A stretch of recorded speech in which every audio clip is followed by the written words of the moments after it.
வணக்கம் விவர். இப்போ நம்ம பார்க்க போகிறது இன்னைக்குள்ள லஞ்சு மெனு தான் நான் காட்ட போகிறேன்.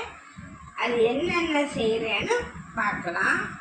பீன்ஸ் பொரியல் பண்ண போகிறேன், உருளைக்கிழங்க வறுக்க போகிறேன், பீட்ரூட்டு சிறுபருப்பு போட்டு ஒரு கூட்டு பண்ண போகிறேன், ரசம் வைக்க போகிறேன்.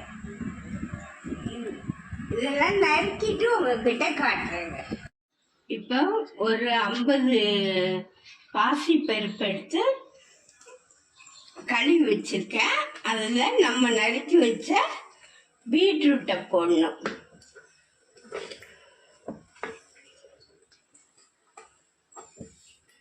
பீட்ரூட்டு, நறுக்கி வச்ச வெங்காயம், ஒரு 2 பச்சை மிளகாய்,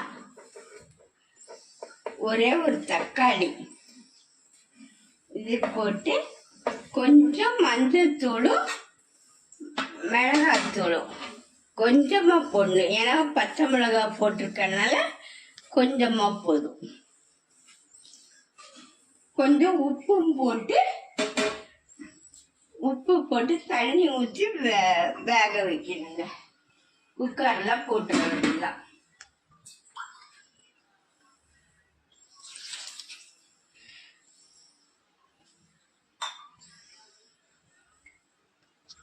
தேவையான கொஞ்சம் உப்பு போட்டுக்கணும். போட்டு நான் கொஞ்சம் தண்ணி, ஒரு 1/2 டம்ளர் தண்ணி ஊற்றி, இந்த காய் முங்குற அளவுக்கு தண்ணி ஊற்றி வேக வைக்க வேண்டியதுதான்.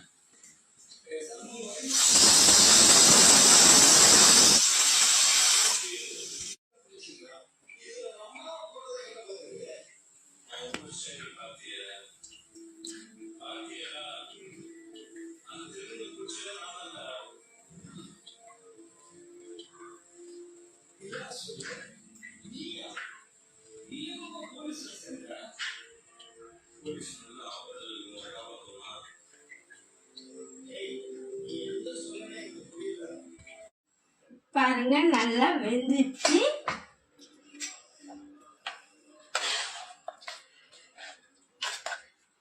இப்போ இதுக்கு ஒரு தாளிப்பு கொடுக்கணுங்க.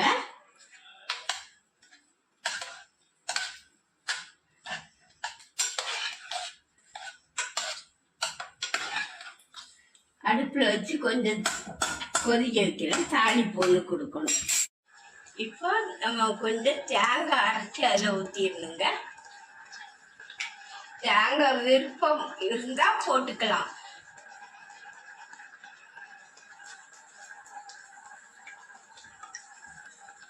நல்லா கொதிக்கட்டும்.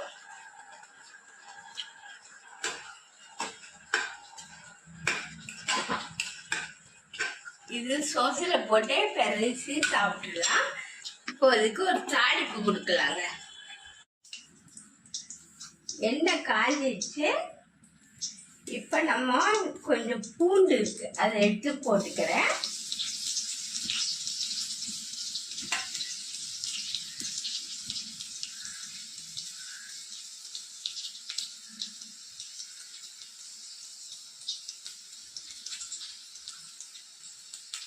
கொஞ்சம் கடுகு போட்டுக்கிறேன். கடுகு வெடிக்கட்டும்.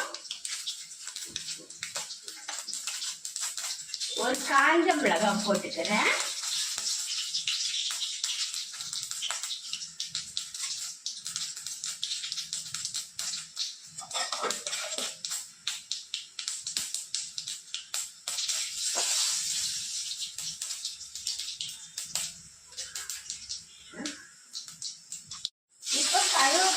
போட்டுக்கிறேங்க. இப்போ நம்ம எடுத்து வச்ச இந்த பீட்ரூட்ல அதை கொட்டிடுறேங்க.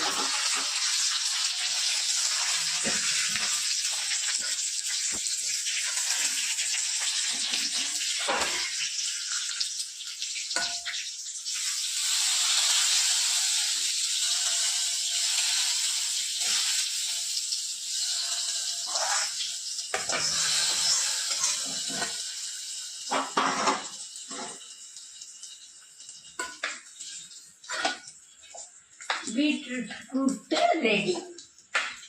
இப்போ கருவேப்பிலை போட்டுக்கிறேங்க. இப்போ நம்ம எடுத்து வச்ச இந்த பீட்ரூட்ல அதை கொட்டி விடுறாங்க.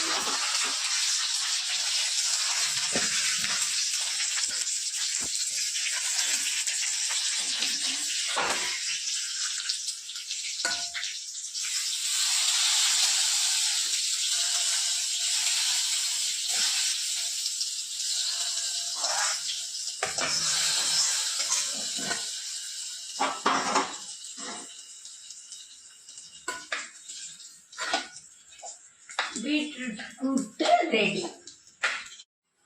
ஒரு கடாயில கடுகு போட்டுக்கிறேன். எண்ணெய் ஊற்றி எண்ணெய் காயட்டும்.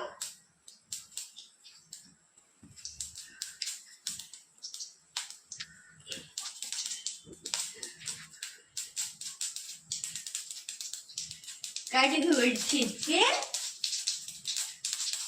இப்போ நான் வெங்காயம் எடுத்து வச்சுக்கிறேன், அதை போட்டுக்கிறேன்.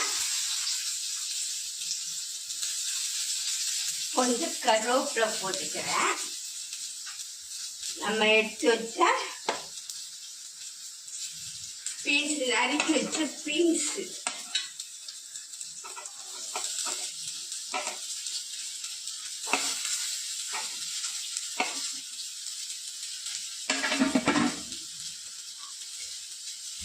இப்போ பீன்ஸ் நல்லா வெந்துச்சுங்க. நம்ம தேங்காயும் ஜீரகமும் ஒரு காஞ்ச மிளகாய் வச்சு அரைச்சி வச்சுருக்கேன். அந்த அரைப்பை எடுத்து அதில் போட்டுறேன். போட்டு நல்லா கிண்டி எடுத்துக்க வேண்டியதாங்க. Beans பொரியலும் ready. கொஞ்சமாக தண்ணி ஊற்றி அது வேகட்டும். உப்பு போட்டுறேன். இப்போ நம்ம ஒரு வெங்காயம் நறுக்கி வச்சுருக்கேன். பெரிய வெங்காயம் ஒரு வெங்காயம் நறுக்கி வச்சுருக்கேன். அது கொஞ்சம் வதங்கட்டும்.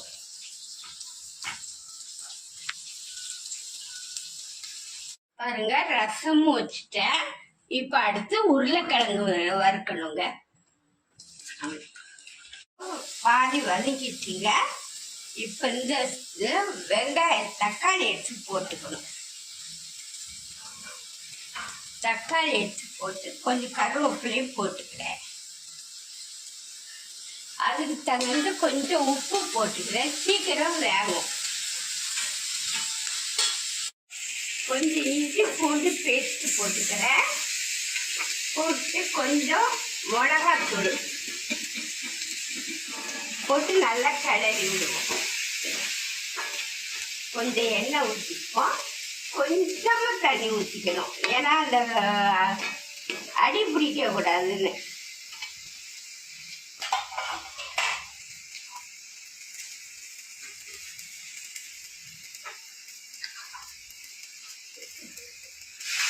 அவ்வளோதான்.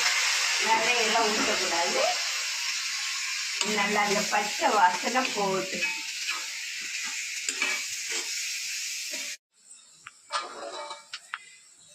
இப்போ நம்ம நறுக்கி வச்சுக்க அவிச்சு வேக வச்சு நறுக்கி வச்ச உருளைக்கிழங்கு வச்சு போடணும்.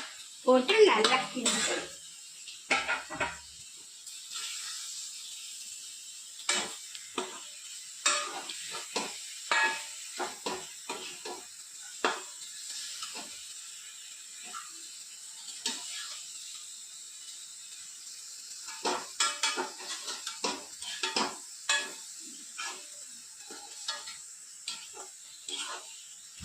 பாருங்க, உருளைக்கிழங்கும் ரெடி ஆயிடுச்சு பாருங்க. இப்போ எல்லாத்தையும் எடுத்து வச்சுட்டு காட்டுறேங்க. இன்னைக்குள்ள லஞ்ச் என்னன்னா, சூடான சாதம், பீட்ரூட் சிறுபருப்பு போட்டு ஒரு கூட்டு, உருளைக்கிழங்கு வறுவல், பீன்ஸ் பொரியல், ரசம். இதுதான் இன்னைக்கு சாப்பாடு.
வணக்கம் விவர்ஸ். நம்ம சட்டுன்னு செய்யக்கூடிய ஒரு கோதுமை அப்பந்தான் செய்ய போகிறேன். அது எப்படி செய்யறான்னு பார்க்கலாம் வாங்க வீடியோக்குள்ள. அதுக்கு தேவையான பொருள் ஒரு 200 வெல்லம் எடுத்துருக்கேங்க. அதை நல்லா பொடியாக கட் பண்ணி வச்சுருக்கேன். 1 கப்பு கோதுமை மாவு, ஒரு 2 வாழைப்பழம், 1 பிஞ்சு சோடா உப்பு, 2 ஏலக்காய், இவ்வளோதான் தேவை. இப்போ அது பழத்தை உரிச்சு போட்டு இந்த வெல்லத்தையும் போட்டு நல்லா பிசையணும். கொஞ்சம் தண்ணி ஊற்றி பிசையணும். கட்டி இல்லாமல் பிசைஞ்சிக்கணும்.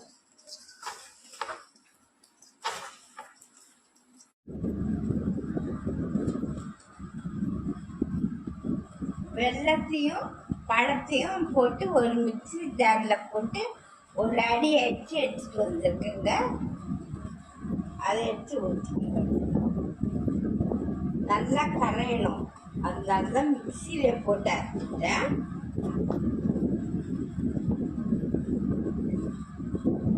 இப்போ மாவு எடுத்து அதில் போட்டு நல்லா விரவணும்.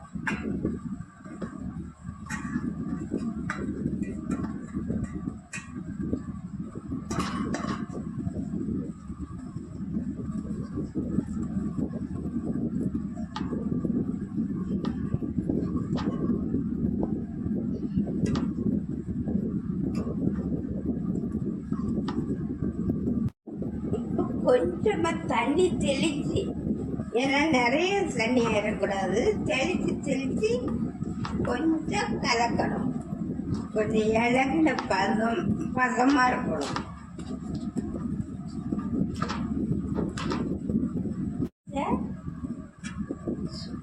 சோடாப்பூ, ஒரு பிஞ்சு சோடாப்பூ, அந்த ஏலக்காவையும் போட்டு அதையும் நல்லா கலந்துக்கணும்.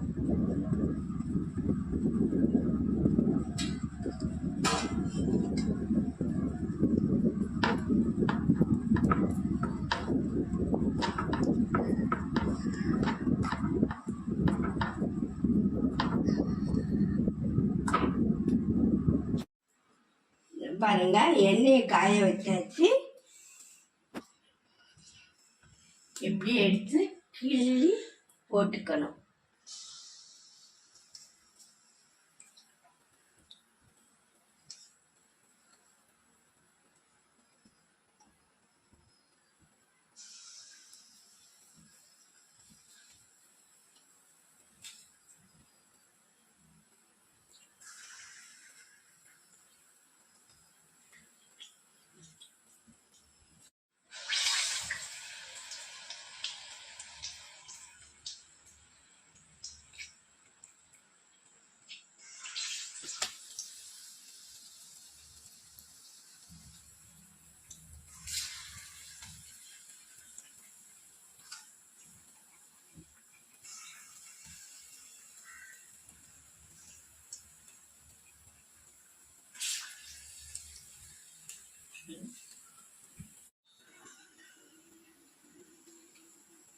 ரெண்டு பக்கம் கொஞ்சம் செவந்தோன்னு எடுத்துக்கணும்.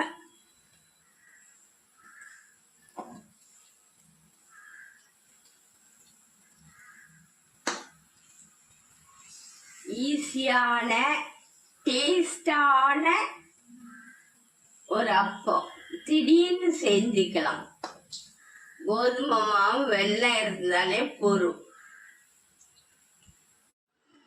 பாருங்க, சத்தான கோதுமை அப்பம் ரெடி. பாருங்க, நல்லா வெந்திருக்கு பாருங்க. உள்ள நல்லா இருக்கும், மெதுவா இருக்கும், பசங்க நல்லா விரும்பி சாப்பிடுவாங்க. இந்த ரெசிபி உங்களுக்கு பிடிச்சிருந்தா சப்ஸ்கிரைப் பண்ணுங்க, ஷேர் பண்ணுங்க, கமெண்ட் பண்ணுங்க. அடுத்த ரெசிபியோடு சந்திக்கிறேன். நன்றி, வணக்கம்.